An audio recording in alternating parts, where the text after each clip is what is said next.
Hello and welcome to Big on Sport. Thanks very much to Tim Ginniver for sitting in over the past 5 weeks while I was off covering the Tour de France. Today we'll catch up with Rachel Spawn as she begins her recovery after knee surgery. But first, let's take a look back at the events of the past week. Michael Klim unveiled a new look in men's swimming with a neck-to-knee outfit designed to improve his movement through the water. World Swimming's governing body has approved the swimsuit, and Australia's head coach Don Talbot expects more swimmers will be sporting the gear starting at the Pan Pacs in Sydney later this month. Kari Webb won her first major, defeating rival Laura Davies in the Canada Classic in Calgary. Webb began the final round 5 strokes from the lead. I knew there was some bad hills coming up, and I knew what I needed to do, and just somehow I did it. Pete Sampras reclaimed world tennis's top spot after Aussie Pat Rafter had the honour for just 1 week.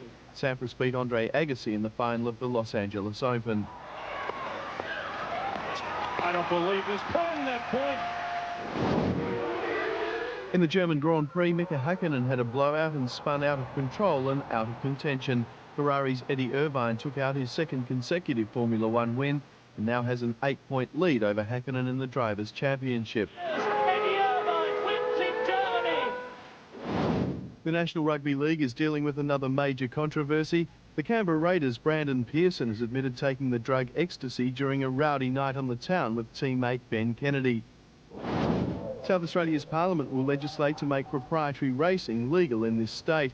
A company called Teletrack wants to establish courses at Waikerie, Millicent and Port Augusta for straight-line racing. The aim is for races to be shown on the internet so gamblers around the world can take a punt on the new form of racing. It was a mixed week for Port Adelaide, with Fabian Francis ruled out for 4 weeks with a hairline fracture in his shoulder. But the Power will welcome back captain Gavin Wanganeen for today's Cardinia Park clash with the Cats.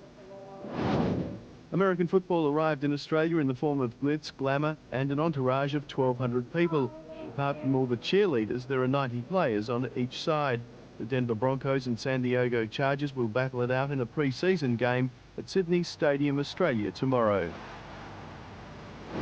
The International Athletics Federation has called for changes to the schedule for the Sydney Olympics. SOCOG is hoping to make minor changes to accommodate the athletes, which won't cause chaos for those people who've already booked Olympic tickets. Chris Mainwaring, who was one of the original Eagles, announced his retirement after 201 games with West Coast.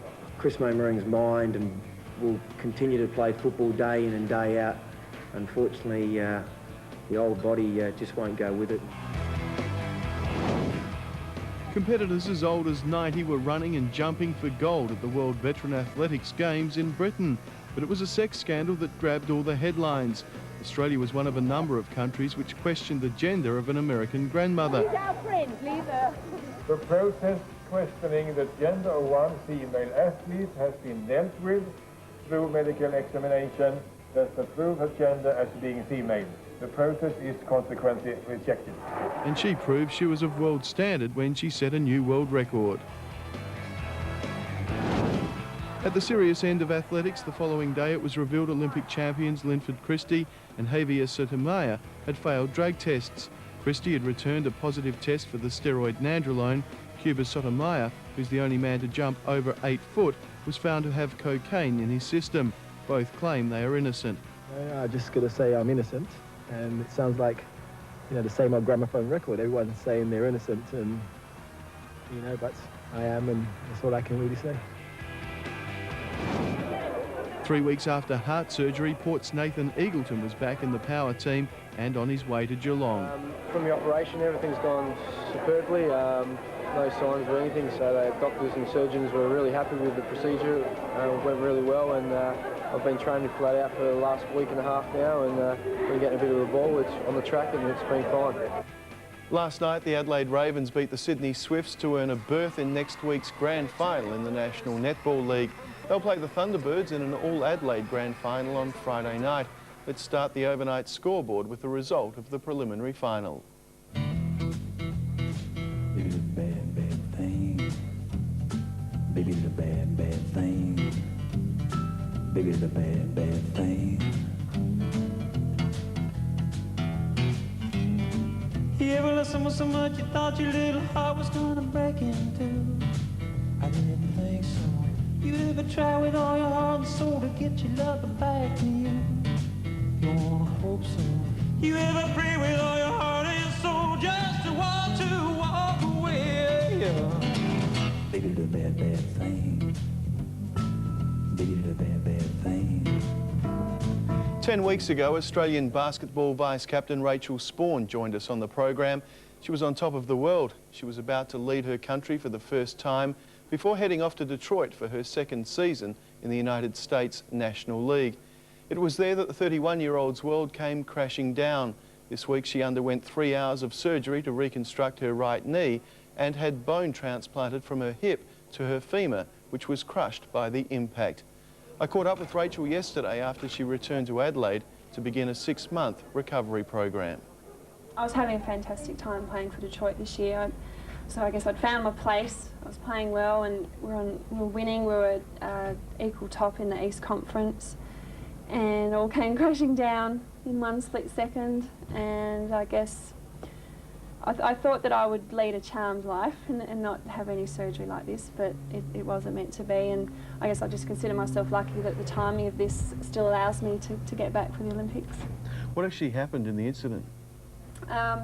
We were playing defence. It was in the second half. It was about 12 minutes to go, and I helped my teammate out in the wing, and then she released me and I went back into my player inside the key, and I was actually moving backwards and they lobbed the ball over my head and I was fully extended to intercept the pass. I did actually get the pass and push it forward, but I was so hyperextended that before I landed my body didn't realign, and it's just come down. I just felt it go and it was disgusting, and it's so excruciating. The pain was unbelievable. I knew it was really bad. A lot of them thought that I was concussed because I had my head in my hands, and I didn't actually, from the Detroit staff have watched the tape since, and I didn't really leap off the ground that far, but yeah, it was just the awful landing that did it. You've only missed one game in 14 years. Did you think maybe your career was over in that split second when it happened? No, I was staying pretty positive, I guess because of the technology these days and all of the players that have come back even stronger. There's so many. If you think about it, it's amazing how many athletes have had full reconstructions, and even though mine is most probably one of the worst, it doesn't actually change my rehab time, and I should be still on track for 6 to 7 months. That'll be back on the court, and I guess I have to look at it that this is a time for me to have a bit of a rest, refocus and come back even more positive and with more desire. Will you look at other sporting people and what they've done, and you know, particularly sports people who have come back from adversity? Look at that during the next 6 months and see what they've done? Yeah, I think I'll be having a lot of chats with people that have faced this same problem. And I must admit, because when Michelle Brogan did hers in '94, I didn't realise the full effect of that, and I realise now I didn't talk to Michelle about that enough back then either, and she was wonderful to talk to in hospital yesterday about it, and you know, she hasn't looked back, and her knee's so strong, and that's how I feel that mine, well, maybe I'll come back 10 to 15% stronger even in my knee. Well, Sean Wren's gone through it 3 times. Do you think you'll be making contact with Sean at all? I'd like to. You know, I get on well with Sean, and you know, I know how, I guess when he puts his head in his hands and how he's feelings, and I can only imagine how bad that must be when he's done it for the 3rd time. And to Sean's credit, he just keeps bouncing back, and when he did do it the 3rd time, I guess he did readjust his values in life and what was more important. But I'm sure that Sean will come back fighting as he always has, and will be playing for the Crows next year. You're always such an active person. You're always off to training, you're doing your work, you know, you're involved in public speaking. Is this going to slow you down a little bit? Yeah, I'm going to have to find another hobby. I don't know what. Yeah, I guess it will. I am a very active person and find it hard to sit still for 1 minute, so this is really going to test me, and I guess with the time I have on my hands, make sure I do my exercises, make sure I give this time to heal, rent some good videos. I love renovating, but unfortunately I'll be a little bit restricted in that area for a while. Stay off the ladders, I'd say. Now, bronze medals at the Olympics and at the World Championships. Obviously next year the Sydney Olympics are just such a great dream of yours and every basketballer. You're still a big chance for that? Yeah, definitely. That was my first thought when I crashed to the floor, was the Olympics, and as soon as I heard the dreaded ACL word, you know, I burst into tears. I couldn't believe it. But Tom's been fantastic in that he said, you know, you're not a rookie, you're a veteran. You know what we do. If you're back on the court by April, I really won't miss a lot of preparation. We start seriously then, preparing for September. So really all that I'll miss is the tour to America in September this year, that I would have joined the team straight from Detroit. Everyone I know who knows Rachel Spawn absolutely adores you. Have you found that, and everyone feels for you so much, have you found that there's been a fair bit of support from back home? Oh, it's been overwhelming, and the worst thing was when this happened, our phone lines were actually out for 3 days in Detroit because we had a mini cyclone. So Jan got the brunt of the media calls because no one could contact us, and she was telling me how many people were ringing her, and it was quite amazing. And just from people that saw me on the news when I arrived back in Australia in Melbourne, the phone calls I got from that, and it has been really overwhelming, and it makes me feel really special, so it's good. Rachel's a very special person, and we all wish her a speedy recovery and hope to see her back on court in the Australian colours next year. Today marks the start of the new English soccer season. Manchester City had an even more amazing finish to the season in the second division playoff final at Wembley. Big On Sport editors Bobby Lawrence and Paul Chadwick are big fans of the Premier League, and they've cut up a clip to finish the show. Manchester City are in the yellow. It's an unbelievable finish. See you again next week. I think Hessenthaler was a little bit lucky, a little bit far too early on because he dived intention for me. Mark Howson decided advantage ball. Salmon leaving on to Smith. Taylor's at the edge of the area, but he's worked it through. It's Carlos Salmon, and it's a goal in the last 10 minutes of the contest. Could it be the goal that takes Gillingham into the first division for the first time in their history and dents Manchester City's dream of an immediate return? Carlos Salmon, a goal scorer, and it's Taylor he's put through this time. Taylor, 2-0. Gillingham are surely there now, making history in the process. Barton with the front champagne with Osdikov. And Gota's through here.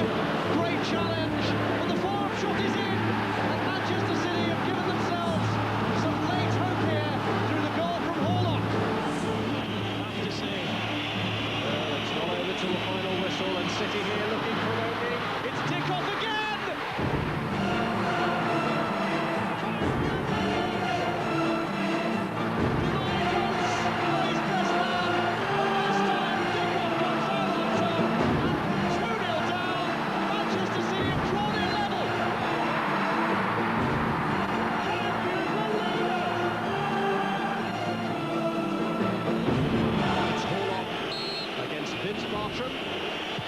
And City are 1-up. He takes Gilliam's first kick. And it's saved by Weaver. 2-0 in the shootout. And it hit the post and stayed out. Unbelievable. Oh, he's missed. 2-0. And he scores. Gillingham, and he scores for the first successful penalty in the shootout. And he does!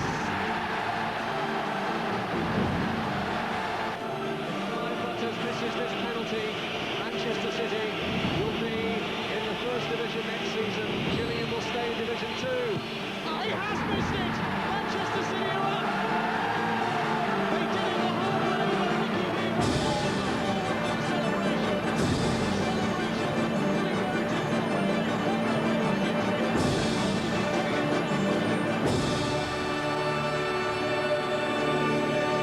Manchester City were the second division playoff winners of 1999.